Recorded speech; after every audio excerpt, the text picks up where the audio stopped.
घूंघट। सास बहू की कहानी। सास बहू की कहानी जो आपने ज़िंदगी में बहुत पढ़ी होगी। अरे पूजा, और पूजा सो रही हो क्या अभी तक? पूजा की जेठानी जोर जोर से चिल्ला रही थी घर के आंगन में खड़े होकर।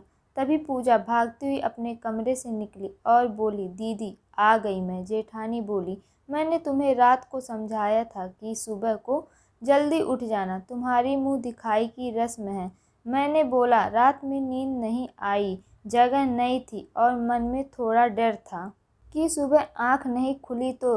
रजनी दीदी हंसती हुई बोली, मेरी प्यारी देवरानी जल्दी से घूंघट कर लो, अगर माँ जी आ गई तो हंगामा हो जाएगा। मैंने घूंघट किया ही था तभी माँ जी आ गई और कड़कड़ाती आवाज़ में बोली, चलो अब क्या गपशप मारती रहोगी तुम दोनों? हमने चलना शुरू ही किया था तभी माँ जी रजनी दी के कंधे पर हाथ रखा और बोली, पता है ना कहाँ जाना है और कैसे जाना है?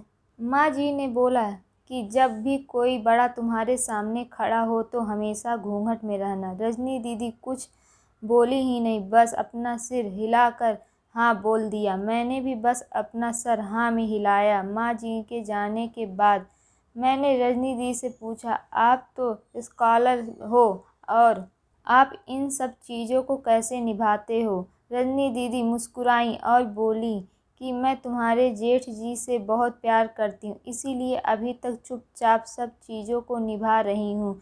मैं कुछ नहीं बोली और चुपचाप रजनी दीदी के साथ घर के बाहर वाले कमरे में जाकर बैठ गई।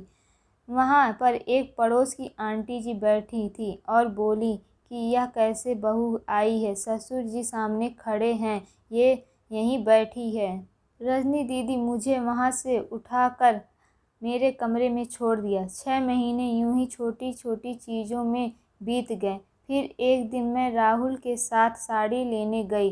राहुल का फ़ोन आया और वो दुकान से बाहर बात करने चला गया। साड़ी की दुकान पर मैं बेधड़क होकर साड़ियाँ देख रही थी, तभी साथ बैठे अंकल खांसे। 1 बार 2 बार 3 बार। मैंने साड़ी वाले भैया जी से बोला, ये अंकल को पानी दे दो, बहुत खांसी हो रही है इन्हें।